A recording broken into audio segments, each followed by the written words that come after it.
Hello, j'espère que vous allez très bien. C'est avec un plaisir toujours renouvelé que je prends la parole aujourd'hui afin de vous parler de l'un des sujets que j'adore le plus, qui n'est autre que la fiscalité des entreprises et des particuliers, bien sûr.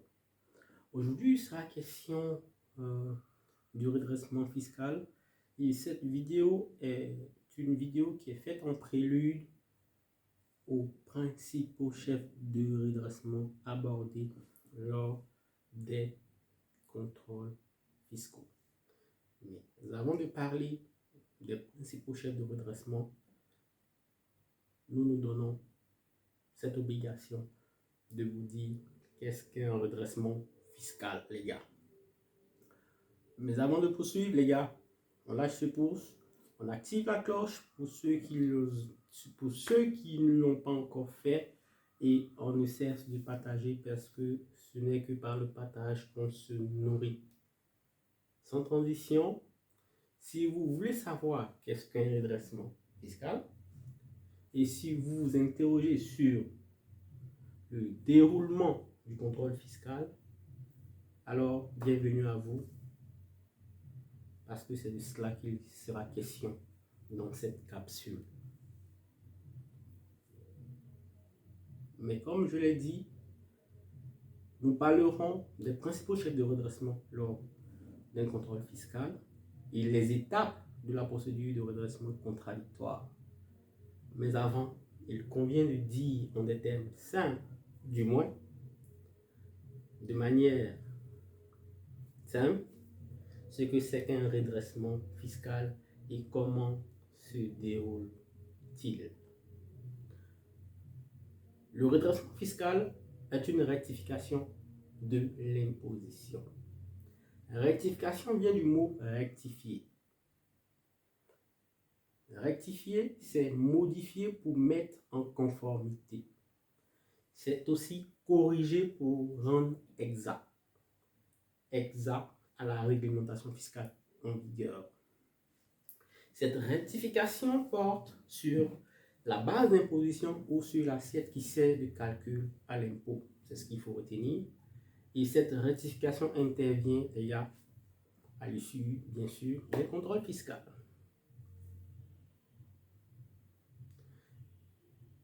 Le redressement fiscal est ainsi appelé proposition de correction.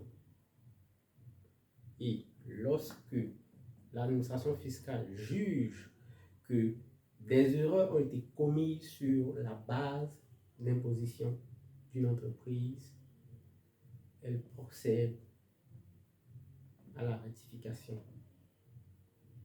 de ces bases, bien sûr.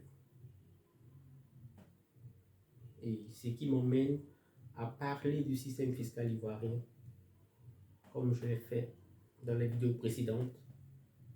On a donné un système déclaratif. Dit-on déclaratif? Le système déclaratif, comme son nom l'indique, est le fait que les éléments servant de base au calcul de l'impôt, on va dire, sont déclarés par le contribuable lui-même. Et dans ce cadre, il bénéficie d'une présomption d'exactitude, présumée bien sûr. Cependant, le fixe se donne le droit de vérifier après l'exactitude des déclarations ou des éléments servant de base à l'imposition. C'est bien l'objectif du redressement fiscal dont il a été question quand je parlais un peu plus haut. Le redressement fiscal, les gars, ne doit pas être perçu par le contribuable comme une sanction que l'administration veut lui infliger. Il vise plutôt à corriger les insuffisances ou les inexactitudes parmi les éléments déclarés, voire même les omissions et les dissimulations. Cette phrase, je sais qu'il y a beaucoup de personnes qui n'ont pas aimé ça. Donc les gars, désolé, mais en réalité c'est ça. Et Ne tenez pas rigueur souvent à certains vérificateurs qui vous donnent l'impression qu'ils veulent vraiment vous sanctionner, ils veulent vous sanctionner parce que non, non. L'esprit, c'est bien ça en fait. Le rôle du contrôle, c'est de corriger en fait, c'est de rectifier. Ce n'est pas pour sanctionner en fait. Donc vous devez comprendre ça et l'objectif c'est de corriger, mais en se basant sur la législation fiscale en vigueur. Donc ceux qui viennent vous contrôler, ils ont les bases, on va dire, ils ont les bases légales. Et c'est sur les bases légales qu'ils appuient les différents chefs de redressement. Donc soyez zen, soyez dans une posture de, de contribuable modèle. Et quand vous faites l'objet d'un redressement, faites-vous assister par un conseil juridique et fiscal. Ne vous jouez pas les spécialistes de ce domaine, dans ce domaine. Il y a des personnes qui ont fait des études pour ça. Il y a des personnes, il y a des cabinets spécialisés pour vous défendre. L'administration fiscale même vous le fait savoir dans le premier document que vous recevez. Et pour ceux qui ne le savent pas, l'administration vous dit que vous pouvez vous faire assister par le conseil de vos choix. Donc, ne lésignez pas sur les moyens, attachez-vous les services d'un conseil juridique et fiscal. Et pour moi, le meilleur conseil juridique et fiscal aujourd'hui en Côte d'Ivoire, c'est Fusicière Afrique de l'Ouest. FAO Conseil. Donc, les gars, n'hésitez surtout pas. L'adresse de FAO Conseil se trouve au-dessus de cette vidéo. N'hésitez surtout pas. De très bons spécialistes en matière de contrôle fiscal et d'optimisation fiscale. Donc, sans tarder, les gars, sans transition, on poursuit.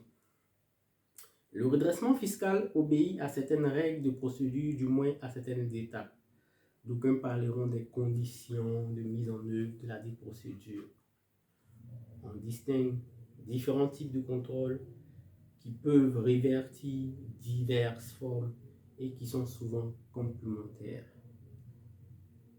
Nous avons le contrôle sur pièces, nous avons la vérification générale de comptabilité, nous avons la vérification approfondie de la situation fiscale d'ensemble des personnes physiques. Donc c'est là que nous allons nous arrêter. Les vidéos à venir vous parleront de ce que nous venons de dire là. Vous parlerons des différents types de contrôle. Et ensuite, vous parlerons des différents chefs de redressement qui interviennent lors des contrôles fiscaux. Ce fut un plaisir d'échanger avec vous. Je ne veux même pas vous quitter. On est obligé de le faire. Mais avant, les gars, partagez. Je vous fais confiance.